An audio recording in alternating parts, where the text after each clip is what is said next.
Welcome to Dear IJ. This is where we add value to your spirit, body, mind, and soul.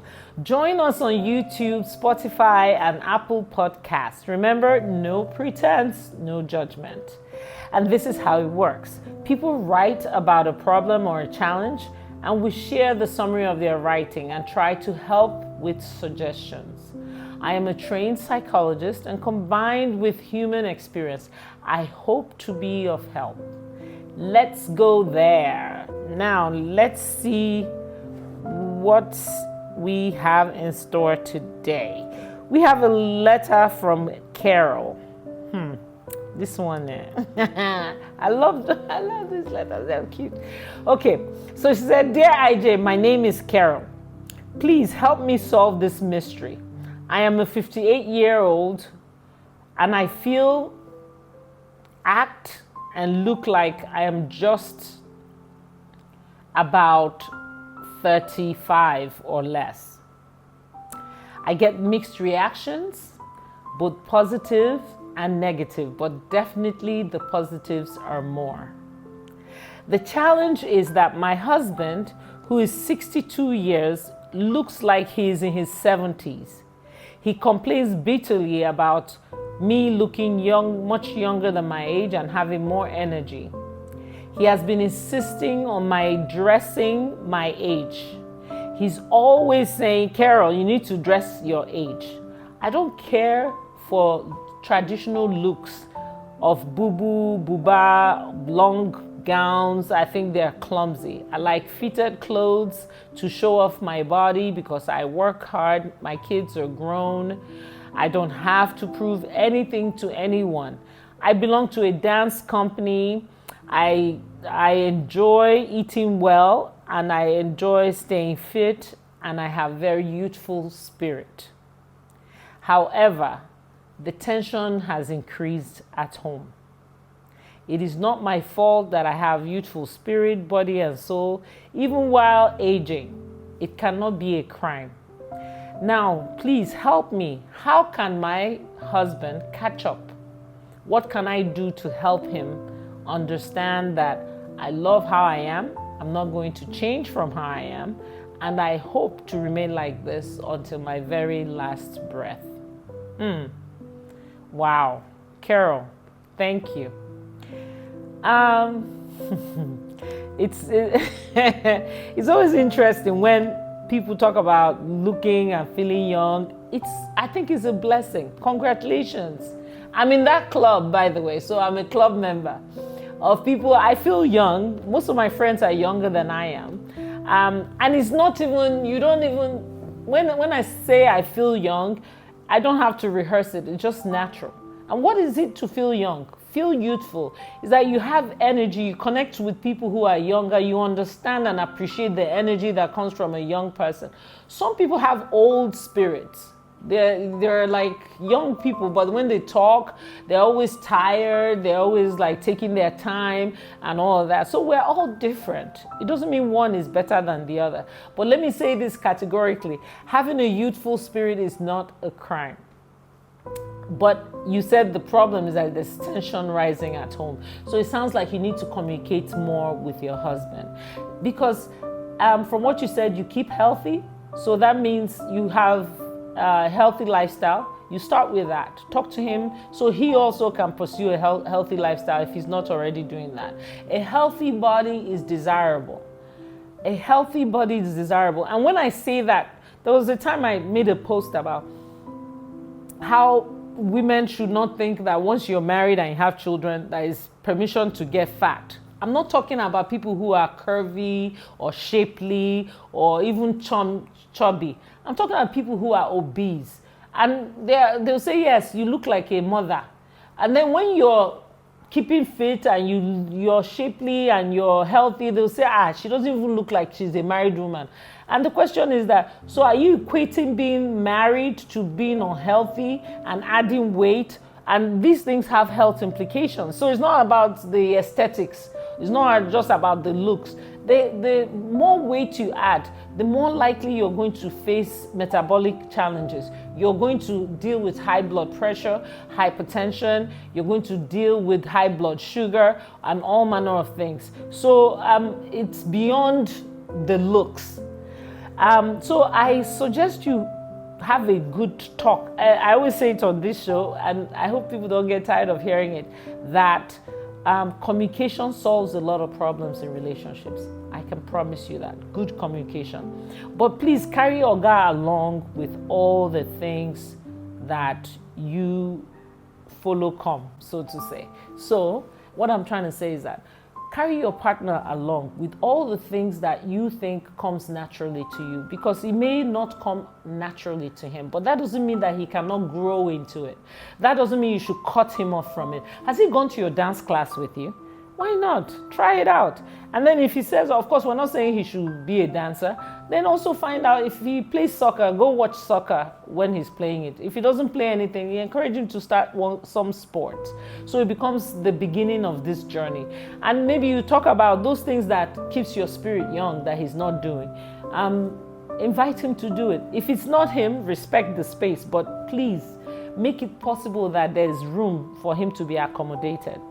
And when you're talking about dressing, I know dressing preferences, please, in a relationship, communicate those preferences with respect. Because if you're somewhere with your spouse should feel good about how his partner or her partner is dressed. So it should be complementary. One person should not dress in a way that makes the other person uncomfortable. So again, it's something you can actually communicate. No matter how young you feel, please remember that you are addressed the way you're dressed. So do not dress, even if you feel younger at heart. I always tell people, I measure people's social intelligence by how they dress. So if somebody is wearing a mini skirt to church, or wearing a mini skirt to an interview, the mini skirt is not the problem. The location is the problem. The audience is the challenge, because it's an inappropriate matchup. You should not wear a miniskirt to an interview, neither should you wear it to a religious setting. Now, if you're a miniskirt wearer, you should find a location that would appreciate the miniskirt culture. So maybe you go to a club, maybe you go out with your friends or whatever. So you should dress to match the audience and the location and the purpose. Those three things will get you on cue. So the problem I have, because I don't want to end this session without saying something I have a serious, and this is me or personal, this is IJ telling you, I have a problem with people who are trying so hard to be young that they become a very bad example of aging. So take for instance, if you're trying to act young, and you dress inappropriately to certain places. And I'm like, what then do we tell our young women? You exposing cleavage. I see some women, their cleavage, I can see half of their breast sticking out, and it's a mature event, and I'm asking myself, but it's their personal choice.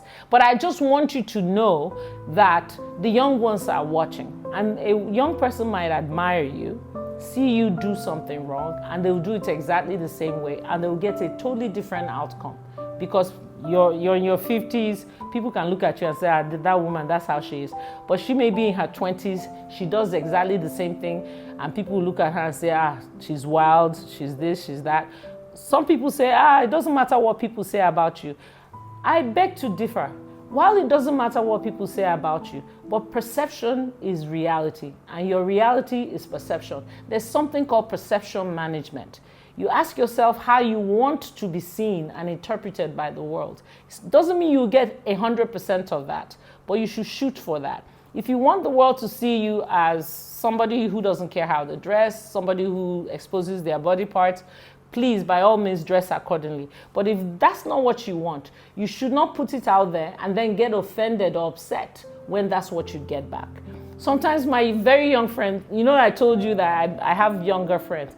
My very young friends will say, I don't know why that man said that to me.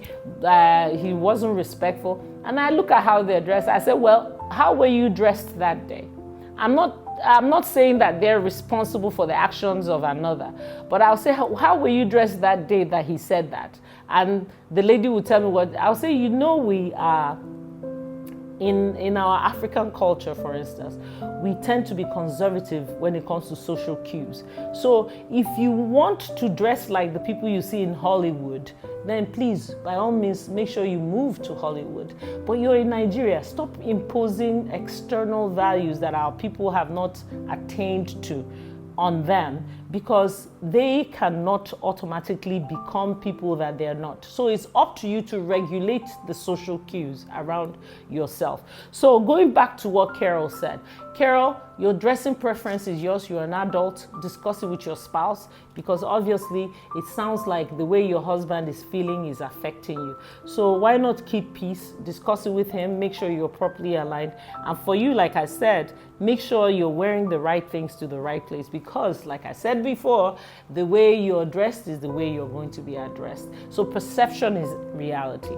Having said that, I also want to go back to encouraging you, please keep it young. I always ask people, what's the rush to aging? We're already aging. If you're alive, you're aging, whether you like it or not. So you might as well have fun doing it. I am an advocate of that. People know me. I love dancing. I love poetry. I love music. I love expression. I also have this optimism that I know may be age inappropriate, because I look at life almost like from a childlike position. For instance, grudge is such an adult thing. It's only adults that hold grudges. Children don't. So think about it. If a child can be so forgiving, what happened to us that makes us get to the point where we can hold grudges? Have you seen a child not talk to the mom after spanking the child for 3 days, 5 days, 7 days? But adults, for one small thing, they won't speak to you forever. They will stay angry. So Carol, thanks for reminding us. Keep it young, stay young, young spirit. Tap into those positive energy of your youthful times. Yes, you're getting older, but you must not embrace the stiffness that could come with aging. You should be agile. You should be free-spirited. You should enjoy life. And you should remember that childlike spirit. Those things that make you not hold on to things too tightly. Those things that make you not hurt too well. Those things that don't nurture envy and jealousy and spite. All those negativity. Just free your spirit. So thank you, Carol, because you brought back that youthful essence to us all. And on that note, I would like to say that please like us. Like, share, subscribe to Dear IJ on YouTube, Spotify, and Apple Podcasts. Also, look us up on Facebook, Instagram, and TikTok. Remember, be happy, be healthy, and please keep it positive. Until next time, that's it from me. Thank you.